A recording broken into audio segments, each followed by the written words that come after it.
Bon, on va essayer de mieux connaître ses origines, peut-être, mais le personnage, en tout cas, Yvan Chested, qui est notre invité grâce au portrait de Mathieu Bessereau-Belty. À vous, Mathieu. Bonjour Yvan.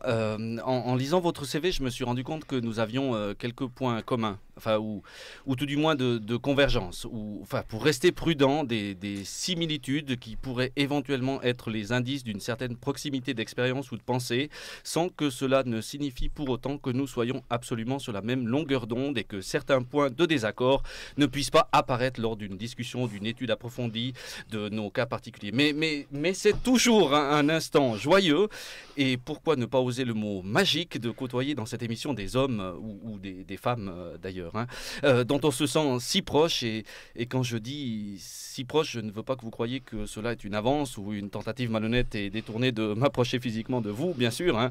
Ce n'est en aucun cas une tentative de séduction, ma femme et ma belle-mère ne me le pardonneraient pas, mais en l'occurrence vous êtes un homme, et ça déjà c'est un point commun, le premier d'une longue liste que je vais écourter pour le bonheur de mes collègues qui doivent régulièrement se farcir mes dithyrambes. Non, ne me remerciez pas, c'est avec plaisir. Et également pour le bonheur de la radio qui enregistre régulièrement une baisse d'audimat lorsqu'il m'arrive de m'emporter sur les ondes de la chaîne préférée des Chablaisiens. Cette chaîne saine et si chère à mon cœur. Mais bon, assez parlé de nous, de moi, parlons de vous, Yvan.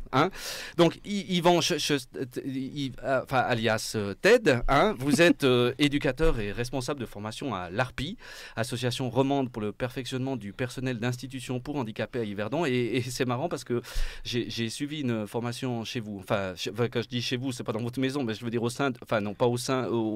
centre de formation en 2017 pour mon service civil, oui, parce que j'ai fait une objection de conscience à 18 ans, et que vous savez comment on a... bref, c'est pas vraiment un point commun, mais on aurait pu se rencontrer là-bas, voilà. Alors vous êtes né le 13 juillet 1959, donc ça fait déjà aussi deux points communs. Donc comme moi, vous êtes né entre 1950 et 1990, durant le mois de juillet. Voilà, moi aussi je suis du mois de juillet, nous sommes tous les deux cancer, même si j'y crois pas beaucoup, mais c'est peut-être un point de ressemblance, c'est peut-être le moins, vous voyez ce que je veux dire. Voilà, vous avez plusieurs cordes à votre arc, et votre parcours professionnel est riche en activités diverses. Voilà, moi c'est aussi un peu pareil, même si j'ai pas été sérigraphe, décorateur, pompiste, aide géomètre, vendeur bricocentre, éducateur social ou formateur. Bien que formateur un peu mais pas vraiment assez pour que ça compte. Mais par contre, c'est vrai pour les hobbies. Je vous rejoins complètement, la lecture, l'écriture, la musique, la contemplation. Voilà, ça je vous rejoins beaucoup. Et puis les pogs, quoi. Les pogs, j'adore.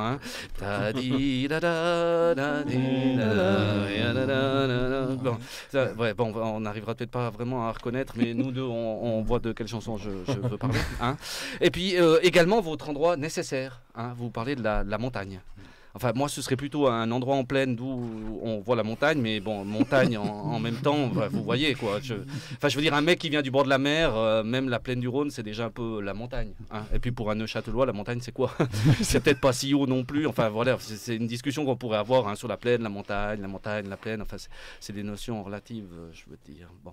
Enfin, vous pensez que Simone Veil est la plus grande femme de tous les temps? Moi aussi, même si mon cœur balance également pour Silette Créton.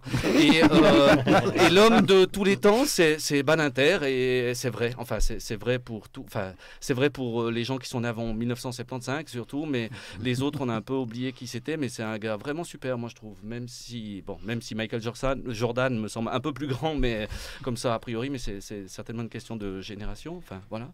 Et en parlant de génération, même si une génération nous sépare, nous avons dû aimer nos parents de la même manière, parce que vous dites que les livres qui ont changé votre vie, c'est Pourquoi j'ai mangé mon père. Moins équivoque serait peut-être un peu trop clair. Et vous parlez aussi de L'herbe rouge de Boris Vian, dont le personnage Wolf fut surprotégé par sa mère. Alors je vous comprends tellement, parce que la mienne, si vous saviez, enfin j'en rêve encore. Puis quand je dis rêver, c'est pas parce que c'est agréable, c'est pour être sympa, parce que je sais qu'elle écoute l'émission en direct et puis en boucle, et puis enfin bon. Si ça vous dit, on peut en parler après l'émission. Moi, ça me ferait en tout cas beaucoup de bien. Autre point commun encore, c'est que vous êtes complice régulier parliez des projets de votre frère Nicolas, alias Joe, hein, pour l'ouvrage notamment sur le faux monnayeur Farinet, publié cet automne aux éditions Fabre. Alors vous êtes aussi le scénariste et le porteur des idées, des dessins de Nicolas pour comment ne pas se perdre dans le noir. Et c'est vraiment chouette. Avec ma sœur, par exemple, on échange aussi beaucoup. On se voit, on se dit un peu nos idées, on boit un café. Moi, je fume une clope, elle plus parce qu'elle a arrêté, mais c'est chouette aussi, quoi. Enfin, nous, on n'est pas publié pour ça, mais en tout cas, en tout cas pas chez Fabre, mais voilà, je me reconnais aussi un petit peu dans cette relation fraternelle. Enfin, voilà. Alors voilà, un peu pour nos points communs.